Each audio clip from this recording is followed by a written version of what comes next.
കൃത്യമായി നടത്തുന്ന mega camp medical ക്യാമ്പാണ് 22-ാം തീയതി രാവിലെ 9 മണിക്ക് Rotarian MD doctor Anil Melath ഉദ്ഘാടനം ചെയ്തു. അനിൽ മേലത്ത് മാവി ഡെൻ്റൽ കോളേജിൻ്റെ പ്രിൻസിപ്പലാണ്. അതുപോലെ റോട്ടറി ക്ലബ്ബ് തുടങ്ങി 3 വർഷം തികയുകയാണ്. അതുപോലെ തന്നെ കാരുണ്യ മെഡിക്കൽ സെൻ്ററും 3 വർഷമായി കാരുണ്യ റോട്ടറിയും പരപ്പിയും കാരുണ്യയും തമ്മിൽ നടത്തുന്ന 3 വർഷം ഓരോ ക്യാമ്പ് നടത്തുന്നുണ്ട്. അതിൻ്റെ 3ാമത്തെ ക്യാമ്പാണ് ഈ വർഷം മാർച്ച് 22-ാം തീയതി കാരുണ്യ മെഡിക്കൽ സെൻ്ററിൽ വെച്ച് 26 മാർച്ച് 22-ാം തീയതി ഞായറാഴ്ച പരപ്പയിൽ റോട്ടറി ക്ലബ്ബും കാരുണ്യ മെഡിക്കൽ സെൻ്റർ സംയുക്തമായി മെഗാ മെഡിക്കൽ ക്യാമ്പ് നടത്തുന്നുണ്ട്. ഈ ക്യാമ്പിൽ അനേകം ഡോക്ടർമാർ വരുന്നുണ്ട്.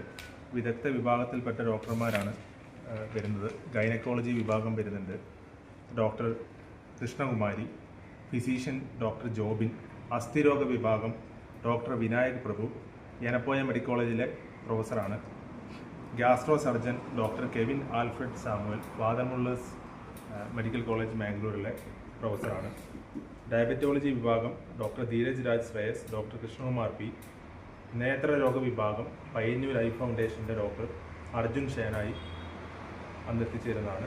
യൂറോളജി വിഭാഗം അനിരുദ്ധ് ഷെട്ടി. ശക്തമായ ഒരു പ്രവർത്തനമാണ് ഞങ്ങൾ യോജനയായിട്ട് ചെയ്തുകൊണ്ടിരിക്കുന്നത്.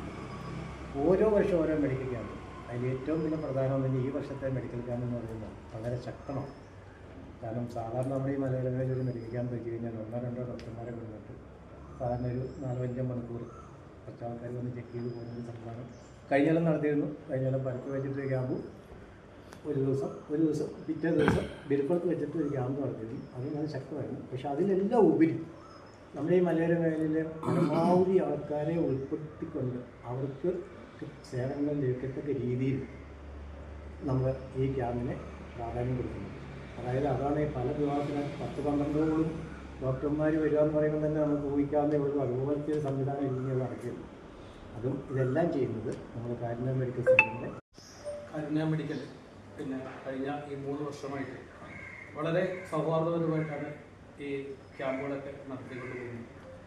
പരപ്പയിൽ നമ്മുടെ പരപ്പ പ്രദേശത്തെ സംബന്ധിച്ചോളം നിങ്ങൾക്ക് എല്ലാവർക്കും അറിയാം. എന്താ പറയുക, ഈ 24 മണിക്കൂറും ഈ മലയോര മേഖലയിൽ 24 മണിക്കൂറും പ്രവർത്തിക്കുന്ന ഒരു ഹോസ്പിറ്റൽ ഇല്ലാതെ. പക്ഷേ പരപ്പയിൽ കഴിഞ്ഞ 3 വർഷമായിട്ട് നല്ല രീതിയിൽ ഈ ഹോസ്പിറ്റൽ നടത്തിക്കൊണ്ട് പോകുന്നുണ്ട്. അതുകൊണ്ട് തന്നെ ഈ ഹോസ്പിറ്റലുമായിട്ട് ഉപയോഗിച്ചുകൊണ്ട് ഇനിയും കൂടുതൽ ക്യാമ്പുകൾ നടത്താൻ